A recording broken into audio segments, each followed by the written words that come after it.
अस्सलाम वालेकुम स्टूडेंट्स। आज हम जो है वो 9th क्लास का जो है वो चैप्टर नंबर 1 की एक्सरसाइज 1.5 करेंगे, जिसका थोड़ा सा हिंट जो है वो मैंने पिछले लेक्चर में दे दिया था, डिटर्मिनेंट का, सिंगुलर और नॉन सिंगुलर का। ठीक है, मतलब नादर और गैर नादर का।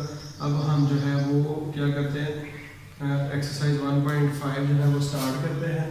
एक्सरसाइज 1.5 का क्वेश्चन नंबर 1 जो है वो दिया हुआ है, कहता है इसका मक्ता मतलब डिटर्मिनेंट कैलकुलेट करेंगे, जिसमें ए पहले पार्ट में ए जो है ए मैट्रिक्स क्या दिया हुआ है, -1 1 3 0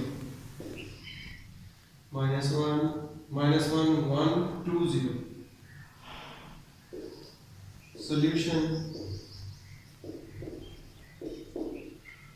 कोई मसला नहीं है, हम इसका मक्ता जो है वो डिटर्मिनेंट जो है वो कैलकुलेट कर लेते हैं। डिटर्मिनेंट कैलकुलेट करना बहुत बहुत बहुत ही ज़्यादा आसान है। इस डिटर्मिनेंट कहते हैं स्ट्रेट लाइंस को मैट्रिक्स के इर्द गिर्द, मैट्रिक्स की वैल्यूज़ के इर्द गिर्द जो है वो स्ट्रेट लाइंस लग जाएंगी, -1 1 2 0।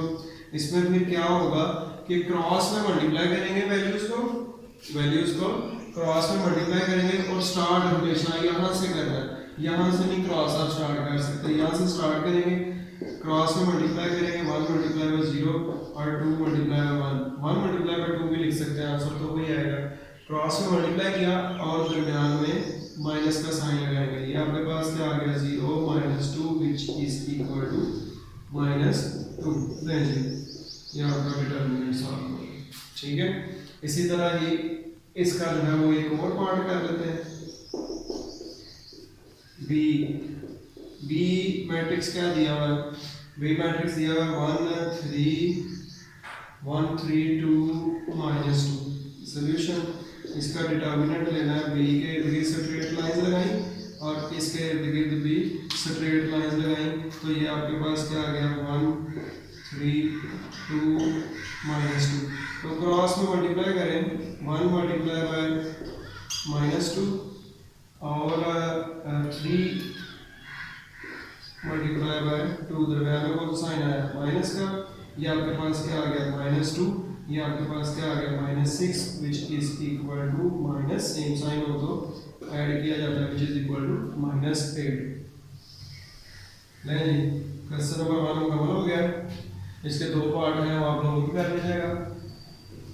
क्वेश्चन नंबर 2 में कहता है कि बताएं कि नीचे दिए गए जो मैट्रिक्सेस हैं क्या वो सिंगुलर हैं या नॉन सिंगुलर है, नादर हैं या गैर नादर हैं। तो इसमें मैंने आप लोगों को बताया था सिंगुलर और नॉन सिंगुलर के लिए भी हमें डिटर्मिनेंट ही कैलकुलेट करना पड़ता है। हम इसका डिटर्मिनेंट कैलकुलेट करते हैं। डिटर्मिनेंट जो है वो कैसे कैलकुलेट होगा, क्वेश्चन नंबर 2, इसमें पार्ट नंबर 1 दिया हुआ है, a इज इक्वल टू 3624। हम इसको चेक करते हैं ये सिंगुलर है या नॉन सिंगुलर है। सॉल्यूशन, a का डिटर्मिनेंट लिया, स्ट्रेट लाइन लगाई, 3624 क्रॉस में मल्टीप्लाई दरम्यान -3 मल्टीप्लाई बाय 4 2 मल्टीप्लाई बाय 6 दरम्यान में माइनस कराया, ये आपके पास क्या आ गया 12 -12 which is equal to 0। a determinant 0 आ गया, therefore a matrix is singular. A matrix जो है वो क्या है, सिंगुलर है। ठीक है, उसके बाद इसी का ही पार्ट नंबर 2 करते हैं। पार्ट नंबर 2 कोई सा भी एक कर लेते हैं, पार्ट नंबर डी कर लें।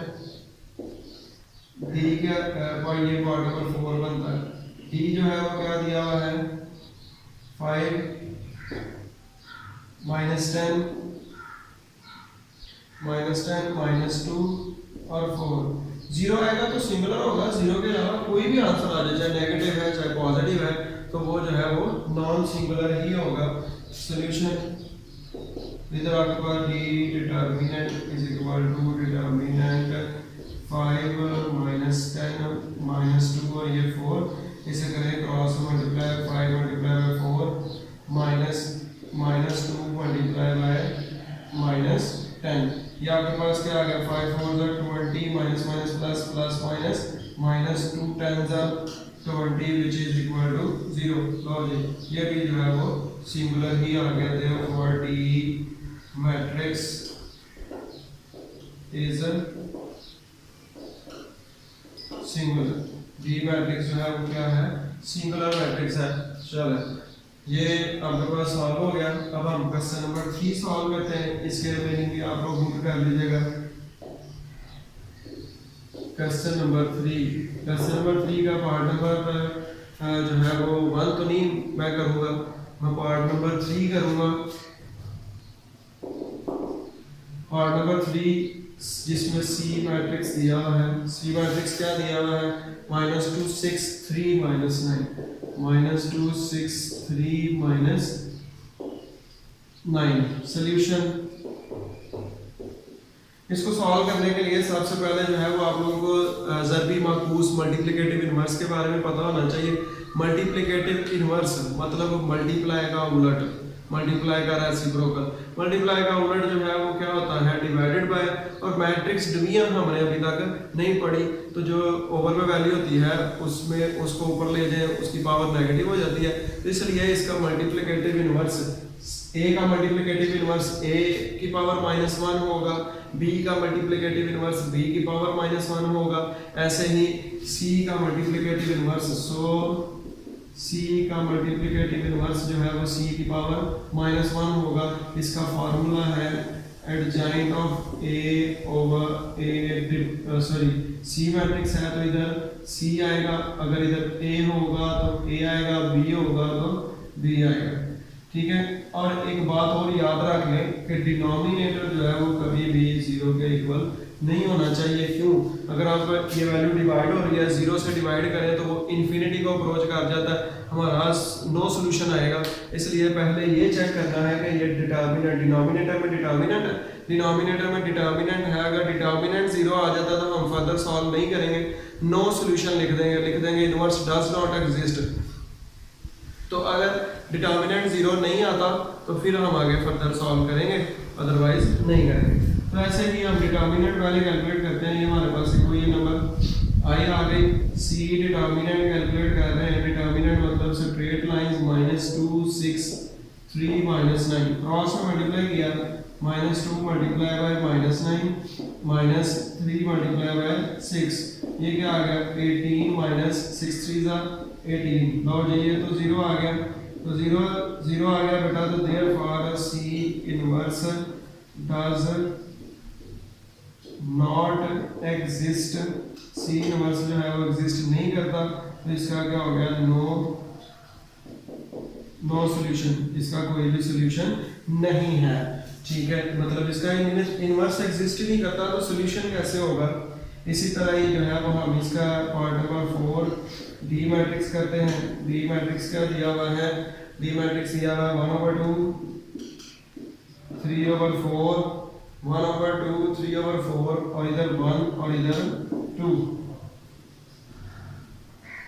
सॉल्यूशन करते हैं बेटा।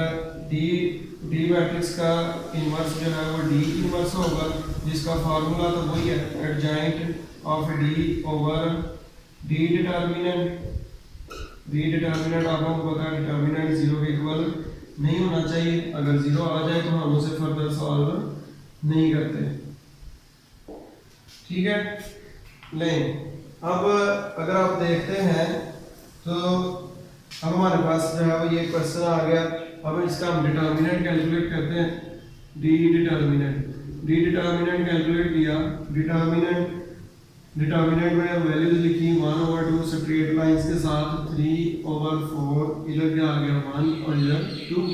क्रॉस में मल्टीप्लाई किया 1/2 मल्टीप्लाई बाय 2 1 मल्टीप्लाई बाय 3/4, दरमियान में माइनस का साइन लगाएंगे। 2 से कैंसिल, आपके पास क्या आ गया 1 - 3/4।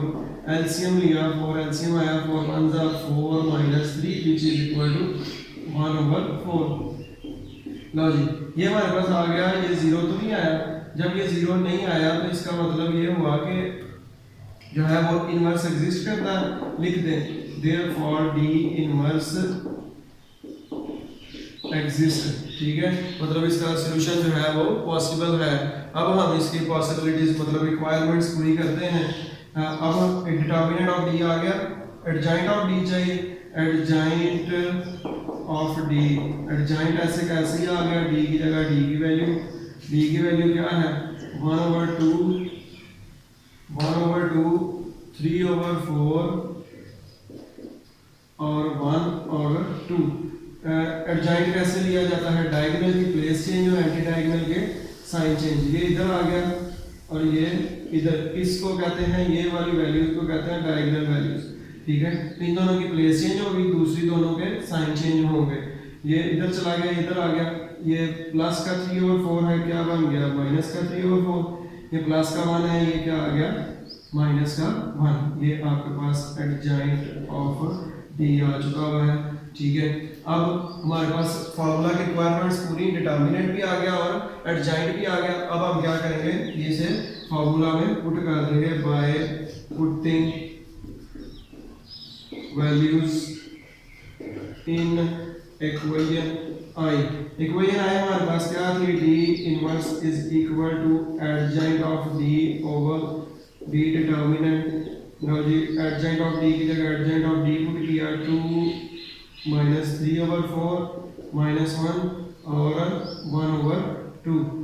तो ओवर डिटर्मिनेंट ऑफ डी की जगह डिटर्मिनेंट ऑफ डी पुट किया जो कि क्या था 1/4। बेटा बड़े अच्छे से पढ़ा हुआ है आप लोगों ने जूनियर क्लासेस में कि जब भी ओवर के नीचे ओवर आ जाए, नीचे वाली वैल्यू ऊपर जाके मल्टीप्लाई हो जाती है। तो 4 जो है वो ऊपर जाके मल्टीप्लाई हो जाएगा, 4 इंटू क्या आ जाएगा आपके पास 2 - 3/4 -1 1/2। ओवर में सिर्फ क्या आएगा 1, मतलब ये सारी वैल्यू 1 पे डिवाइड होगी। तो 1 पे जो वैल्यू डिवाइड होती है वो ओवर में 1 लिखे ना लिखे की बात है, आंसर वही आना होता है, इसलिए हम बात आगे जाके नहीं लिखेंगे। सिर्फ और सिर्फ 4 से अंदर मल्टीप्लाई कर देते हैं। 4 से मल्टीप्लाई किया, 4 × 2 4 × -3/4 4 × -1 4 × 1/2। ये क्या आ गया आपके पास 4 2 8, ये 4 से कैंसिल, ये क्या आ गया आपके पास -3 4 - 1 -4 2 1 2 2 तो ये आपके पास क्या आ गया 2। तो डी इनवर्स आपके पास ये आ चुका हुआ है, यही हमारा जो है वो आंसर है। अगर ये बहुत ज़्यादा इनवर्स वाले जो है वो कॉन्सेप्ट बहुत ज़्यादा इंपॉर्टेंट है, इसलिए आपने इसे बड़े अच्छे से ज़्यादा इसकी प्रैक्टिस करनी है। तो अगर फिर भी अगर इसमें कोई मसला होता है तो इंशाल्लाह जो है वो मैं आपका ये मसला सॉर्ट आउट कर दूंगा। जैसे भी आप लोगों को कहीं पे भी मसला आता है मुझे आप कमेंट करें, इंशाल्लाह आपको फैसिलिटेट किया जाएगा। ओके स्टूडेंट्स, अल्लाह हाफिज़।